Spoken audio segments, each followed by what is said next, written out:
Hi everyone, আসসালামু আলাইকুম। আশা করছি সবাই অনেক অনেক ভালো আছেন। তো আজকের রেসিপি হচ্ছে চিংড়ি মাছ ভুনা।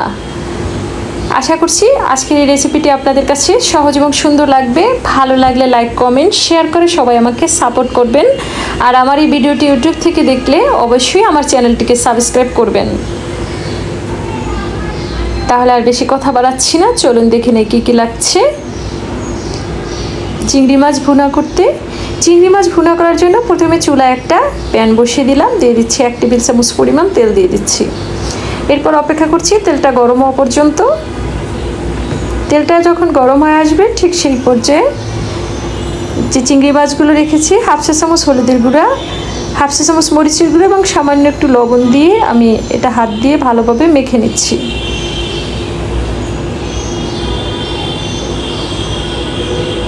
এরপর তেলে দিয়ে দিচ্ছি।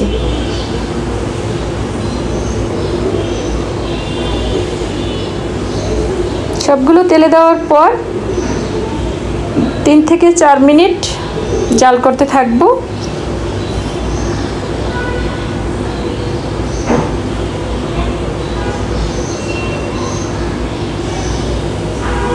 এরপর একটা সাইড উল্টে দিচ্ছি। একইভাবে ওই সাইডও আর কি আরও 3 মিনিটের মতো জাল করে নিচ্ছি। একটু সুন্দর একটু স্বর্ণালী কালার করে কি ভেজে নিচ্ছি। তো ভিউয়ার্স, ভাজা হয়ে গেছে। এরপর মাছগুলো তুলে রাখছি।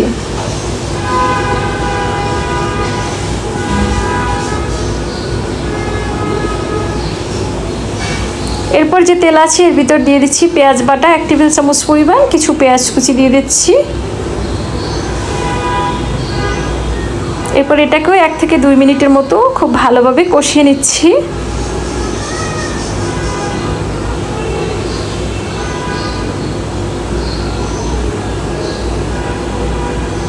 এরপর সামান্য একটু পানি দিয়ে দিচ্ছি।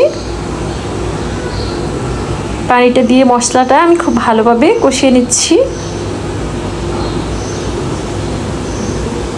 এরপর হলুদের গুঁড়া মরিচের গুঁড়া দিয়ে দিচ্ছি 1 চা চামচ করে, সাথে লবণ দিয়ে দিচ্ছি টেস্ট অনুযায়ী।